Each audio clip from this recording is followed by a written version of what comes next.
Kamusta mga tol? Snub sa East All-Star tong mga to. Mga players na maganda yung nilalaro pero hindi nakasali sa All-Star game sa East. Abay, tirahin na natin yan pero bago yan, at tsara muna tayo. Focus lang sa goal. Okay game, una nang nilabas dati yung mga starters sa All-Star game, diba? Sa East to ha, si Giannis De Belen, nakapatid ni Jelly De Belen, si Jalen Boring Brown, kahit puro boring yung dunk, 50 pa rin ang score. Si anak ni Lebron na mas magaling pa kaysa sa tatay niya, si Tyrese Maxey na main option na ngayon ng Sixers, at si Kid Fiesta na talaga namang galing ngayon eh, no? Tapos ito naman yung mga napili nilang pamalit sa East. Si Scottie Barnes, napisa ni Barnes. Si Jalen Johnson Baby Powder, nilalagay sa leg mo pagkatapos mong gupitan. Si Normal Towel ng last year ko pa sinasabi na dapat all-star talaga yan eh. Si Pusakat Karl Anthony Towns na rin na ng mga sisteret. Si Jalen Duren na double-double machine. Si Gagamboy na buhay pa rin hanggang ngayon. At si Pascal Siakam na sa umagay basketball, sa hapon ay tikol. Yan mga tol, no? Ang dami talaga deserving dyan, diba? Lalo na itong mga players na to. Si Tyrese Maxey na talaga namang nag-take over 76ers this season eh. Career high 29.4 points, 4.2 rebounds at 6.9 assists per game. Career high lahat yan mga tol eh. Meron pang 2 steals at 0.9 blocks per game. Tapos okay din yung field goal percentage niya ha. 47.3% at 38.7% sa 3 points. Nice. Eto si Giannis De Belen, syempre deserving din talaga yan, diba? Kaso injured pa ata yan sa malamang mapalitan yan. At yung tatlo pang starters, yung anak ni Lebron, si Jalen Boring Brown at si Kid Fiesta, talaga namang deserving lahat yan mga tol eh. Silang lima na most probably yung best players ngayon sa East, kaya talagang deserving yung mga yan na starters. Tapos sa mga reserves naman, si Jalen Duren, eto, deserving din talaga to para sa akin mga tol, kasi isa yan sa reason kung bakit number 1 sa standing ngayon ang Pistons ha, kasi double-double machine talaga yan, ang lakas yan eh. Eto si Normal Towel naman, deserving din yan para sa akin eh. Dating third option lang siya sa Clippers, diba? Pero pag lipat niya sa hit, ako po, biglang naging number 1 scorer ng hit to eh, no? At one of the best shooters talaga yan ngayon sa NBA. At saka ito si Gagamboy, nabuhay pa rin hanggang ngayon. Pero pang 5 sa standing ang Cavaliers ha, at yan ang leader ng Cavaliers, 28.8 points per game yan, 5.8 rebounds at 4.6 assists per game. Mas maganda pa actually yung average niya kaysa sa anak ni Lebron, kaya deserving din talaga yan para sa akin. At ito si Jalen Johnson Baby Powder mga tol, mamaw yan this season eh, no? 32 times na kagad naka double-double at 8 times na kagad naka triple-double this season yan ha. Triple-double threat talaga yan mga tol kada laro eh. Pero ito mga tol, si Pusakat Karl Anthony Towns this season 19.8 points, 11.8 rebounds at 2.8 assists per game lang ha. Tapos 46.1% lang sa field goals, mababa yan ha. At 35.9% lang sa 3 points. Yan mga tol eh, no? Tingin ko talaga hindi deserving si Pusakat dito sa All-Star game na to. Ang mas deserving para sa akin mga tol, eto si Joel Bakuls Embiid.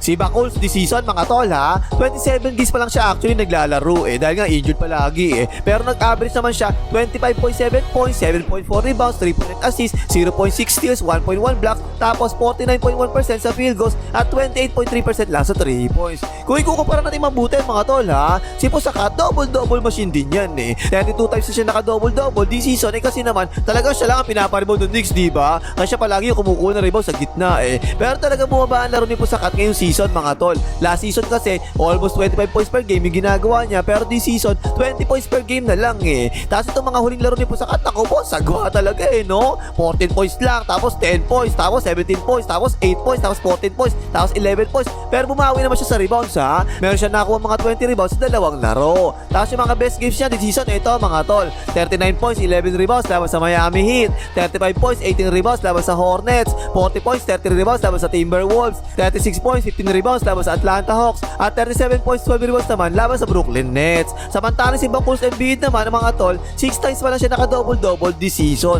At meron siya isa triple-double ha. Nagsimula siya medyo mahina talaga this season eh. 4 points lang yung nagawa niya, 1 out of 9 lang sa field goals laban sa Celtics. Pero pagkatapos nun, ang ganda, puro 20 points per game talaga ang ginagawa niya eh, no? Tapos na-injured siya, nakabalik siya December na, again, medyo slow start na naman siya.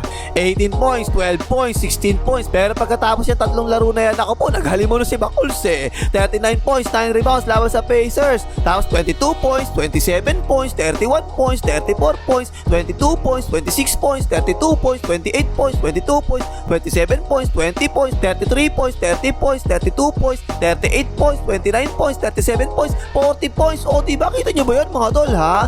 Sunod-sunod talaga yan. 20 points pataas talaga yung ginagawa niya. At 10 beses pa siya nakagawa ng more than 30 points per game. Tapos last 7 games yan, mamaw talaga no? Nag-average siya sa last 7 games niya to ha. 34.1 points per game, ang taas no? Haliin mo ba naman sa free throw? Daming free throw, kadalasan 10 free throw pataas yung ginagawa niya At may nagawa pa nga siyang triple-double ha. 32 points, 15 rebounds, 10 assists laban sa Houston Rockets. At kailan lang laban sa Pelicans ito February 1, 40 points, 11 rebounds, 4 assists, 2 butata. Saka lamang talaga siya kay Pusakat sa assist mga tol ha. So para sa akin mga tol, mas deserving talaga si Bakuls kaysa kay Pusakat. Tapos itong si Scottie Barnes ng Raptors mga tol ha, 19.3 points, 8.3 rebounds at 5.5 assists per game siya. Tingin ko mga tol okay rin naman talaga si Barnes kasi all around na player to, diba? At yung kakampi niya si James Ingram, pares lang silang dalawa na deserving pero isa lang talaga dapat sa kanilang dalawa yung dapat mapasama rito Si James Ingram this season mga tol, 21.9 points, 5.9 rebounds at 3.7 assists per game. 47% sa field goals at 35.8% sa 3 points. So para sa akin mga tol ha, kahit sino siguro sa kanilang dalawa dyan, pwede naman talaga mapasama sa All-Star Game. Hindi naman talaga nakakainis pareho. Pero eto ha, para sa akin mga tol, ang mas deserving na mapasama sa All-Star Game this season, eto yung rookie na si Kon Kinupal. 18.7 points, 5.5 rebounds at 3.6 assists per game to ha. Mas mababa actually yung stats niya kaysa kay Barnes pero kasi mga tol ha, 48.2% sa field goals at napakataas na 42.5% sa 3 points. So, ang taas no? Nakashoot na actually siya na total na 162 na 3 points na kagad sa 49 na laro this season. Kung ikukumpara natin niya kay Best Shooter sometimes mga tol, this season nakagawa na kagad si Best Shooter sometimes ng 175 na 3 points. So mas mataas pa actually siya ng konti ha. Pero kung ikukumpara naman natin nung rookie pa si Best Shooter sometimes ha, 177 na 3 points lang yung nagawa niya nung rookie pa siya. So malapit na actually mabalik yun ni Kon Kinupal no? At yung record na isang rookie para sa 3 points made in a season, 206 3 pointers yung nagawa ni Egan Murray noong 2022 hanggang 2023 season. Pero ngayon si Kon Kinupal mga tol sa 15 na laro pa lang ha, 162 na kagad yung nagawa niya, dami no? Meron pa natitira na 31 ang laro ang Hornets. So kung tatantyahin natin malamang maka 250 na 3 points si Kon Kinupal ngayong rookie season pa lang niya. Ganun katindi yun Yung mga best na laro niya, tumira siya 34 points, 8 out of 12 sa 3 points laban sa Mavericks at 28 points, 7 out of 11 sa 3 points laban sa Atlanta Hawks. Tingin ko mga tol ha, ito ha, kahit rookie pa lang talaga to, isa na siya sa best shooters ngayon sa NBA. Kaya tingin ko deserving talaga itong mapasama sa All-Star Game. Tapos ito naman si Pascal Siakam naman ha. This season 23.8 points, 6.9 rebounds at 4 assists per game to ha. Mas mataas siya kaysa sa average niya last season kasi nga injured ngayon si Halle Berry. So tumaas talaga yung field goal attempts niya this season Nakagawa rin siya na siyam na double-doubles sa 47 na laro this season. Pero pag-easy ngayon sa standing ang Pacers mga tol no, kulelat So tingin ko mga tol ha, mas deserving actually para sa akin etong si FPJ ng Brooklyn Nets. This season 25.6 points, 7.3 rebounds at 3.2 assists per game to. Lahat yan career high Meron pa siya nagawang 1.1 steals at 0.3 blocks. Tapos okay talaga yung field goals niya ha. 48.2% sa field goals at 39.8% sa 3 points. Mas maganda para sa akin nilalaro nito kaysa kay Pascal Siakam this season At considering na parehas lang naman mababa sa standing yung Nets sa Pacers, diba? Tingin ko mas deserving talaga mapasama si FPJ sa All-Star Game kaysa kay Pascal Siakam na sumagay basketball sa political.